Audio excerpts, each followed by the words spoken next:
Can you recall a specific moment that somebody gave you their helping hand and it had a profound, outstanding impact on your life, on the way that you've seen the world, seen people? How important to you is paying it forward? Is paying it forward important to you? In this video, we will be dissecting the importance of always remembering those who helped you get there. Yo, yo, yo. It's 𝗬𝗵𝗶𝗴, how you feeling? Always remember those people who helped you get there, because guess what? They never had to. They never had to lend a helping hand and a helping heart. It's not their obligation. It's never their duty. But yet, they do it anyway. If the shoe was on the other foot, you would help. You would lend a helping hand. Some do it with expectation on the back burner of that hand. With their heart, they have expectation. But people like us, higher frequency, higher consciousness, higher energy, we just want to give just to give. Yes, we've had people that have had a very, very strong impact on our lives when we were at our lowest. When we were at rock bottom, they seen something in us that innately told them, you know what? I have something that is going to help them for the long run. It may not be for this year, but next year they may be more mature to grab this, right? Those people are gems. Those people are sapphires in this world. Those people are truly some diamonds. And you gotta always remember them. Because look at how you were thinking, how you were acting, how you were talking about yourself, about life, about other people, about money, about your job, about coworkers, about family, friends, love, women. Look at how you were thinking 5 years ago, 3 years ago. I don't even got to go that far. To now. That's called maturity. That's called character development and frequency switch, frequency elevation. You see, when I was younger, my mom put me onto a movie called Paying It Forward. That movie is so beautiful, I cried 3 times. And I watched it 3 times. And I cried 3 times more. So I cried 9 times watching the movie 3 times. Paying It Forward, that movie, what it showed me as a kid was no matter what walk of life, what background, if your heart is in it, you can be fulfilled. If your heart is in it, you can be helped and you can be fulfilled. There was people in that movie that the first time watching, I didn't even think needed, wanted, or was looking for help. Whole time, that was their whole message. That their undertone, how they were speaking, it was crying out for help. They just needed somebody, one person. All it takes is one person to change your view on a certain topic, a certain theme. It takes one person. Because you've had 80, let's just use 100 for example. You've had 99 people give you the same type of MO, the same type of style, the same type of messaging and programming to this theme. But when that one person comes along and flips your thinking upside down, whoa. That's like somebody breaking the piggy bank and just, like, who really thinks to just take somebody's piggy bank from their room, take a hammer, break, and flip it upside down? Like, what type of person are you? And be mad at first, but it's like, hold on, like, why you did that? Like, you think like, damn, nobody has ever came in my establishment, in my company, in my room, and done some shit like that. Like, what made you, you know what I mean? They just want to see what you were working with. They want to see if your talking is a direct correlation to your actions. Are you talking just to hear yourself talk, or just to hype yourself up, to get that dopamine rush, to get that mental masturbation going. You're getting hype off the landing by just talking. So your actions deplete. Or are you talking and what you're saying is actually true? He wanted to see. He wanted to test it out for himself. All it takes is one person. And in that movie, Paying It Forward, that's exactly what each of those young students were bringing forth. A cry out for help. They didn't know how to demand help because everybody in their life told them and programmed them to think that you can get it on your own. You don't got to ask nobody for shit. Your ego, your pride, your will is the only thing you need. Wrong. Wrong.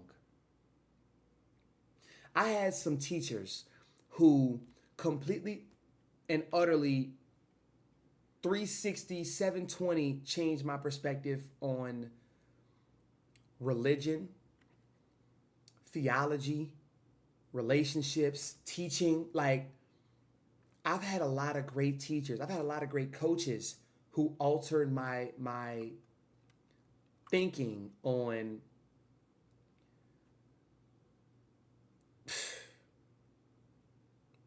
and when we're in high school, we think we know it all. We think our way is the utmost righteous way. Wrong. Wrong. We so stuck in our ways, we don't even know what our way is. We are so stuck, looking like Chuck, wondering what the fuck, what's going on here, that we don't want to hear nothing else. Whole time, we need to hear something new. We need something new and refreshing into our establishment. Now, how many of teachers, coaches, trainers, mentors have you had, have you talked to that really profoundly impacted your life, impacted your thinking, changed it completely? And guess what? I bet you will never forget that story. I bet you will never forget that situation. I bet you will never forget the time in which they shook your hand and they told you that one quote. They wrote you a letter that was directly to you, solely to you and nobody else, because they've been watching. Whole time, we so in our shit. We don't think nobody cares, nobody understands, nobody's watching, nobody gives a shit. They were watching the whole time.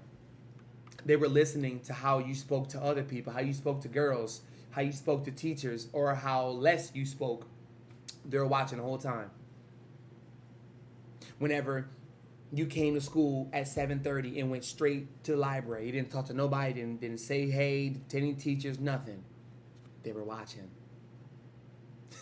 Now, those of y'all in high school, this may seem hard to believe, but the teachers in which you least expect, even the ones that are so mean, they get the mean face card plastered on their image. Even them, they're watching. And they have a heart too. But guess what? Their heart could have got destroyed due to another situation that happened with a student or at another school. Or they may have been an assistant at a university. It could have been a professor, but now you never know. Whole time you just categorizing them as mean. They hate their job. Well, have you ever asked, why do they act and talk to the students like this? All they were waiting for was one person to ask. Because guess what? People love to talk about themselves and their stories, their journey. They love that. They can do that all day. Why? Because that's something that is tangible. That's something that they know. That's something that's concrete to them. You also will never forget the time you got your heart broke. It was painful. It was distasteful. It was new. It was extremely uncomfortable. It completely changed your image, the way that you seen feelings, love, relationships, the way that you got betrayed from one of your homeboys who you thought was your right-hand man, who you thought had your back. All it took was him, that one person, to change your world. Now you got to change your whole identity. Always remember, the people that helped you, because even in those painful, distasteful situations, ooh, it hurt. How could they? Oh my God. You told them so many of your deepest, darkest secrets. They said they wasn't going to tell nobody. Y'all were so close. You brought them in. Ooh. All for them to drop the ball on purpose. All for them to just drop the ball. How? Do you have two? How could you drop the ball? But guess what? They moved you into the vehicle that you needed to be in to become the best version of yourself. They moved you into that man or woman who truly cares about responsibility, integrity, morals, honor, values, ethics. You are now that man or woman. And guess what? You'll never forget them. You'll never forget them. Now, that's up to you if you want to forgive them. But guess what? One thing is for certain, you will never forget that circumstance. You will never forget it. So to the ones that actually helped you and lend a helping hand, give them some love. Give them some energetical love. They need it. The same way they seen something in you that needed that. I got you, bro. What's up? Help you off the ground. Dust off his shoulders. You hungry? You look a little hungry. You hungry? You haven't ate all day. They buy you lunch. They buy you dinner. And you got leftovers for tomorrow. You needed that. So, this world is about reciprocity. It's a reflection. How if you think that all people are into their own shit and don't care about nobody else but their own, that has some truth. But that's not the truth. The truth is, people need and people long to be loved, understood, and heard. So if you can lend that to strangers, they'll be your best friend. Look how we've grown. On the internet, you're strangers. The strangers on the internet become some of your biggest supporters. They could be some of your biggest haters as well. But hate and love is the same thing on the same spectrum. It's just distributed differently. It's almost like a roundabout, but you can't go straight after you turn. You got to keep hate, love, hate, love, hate, love. Same thing. It's just you first started off on the left side and with hate, and on the right side, there's love, but hate, love, and just driving around. So always remember those people who had your back when you didn't even know what yours looked like.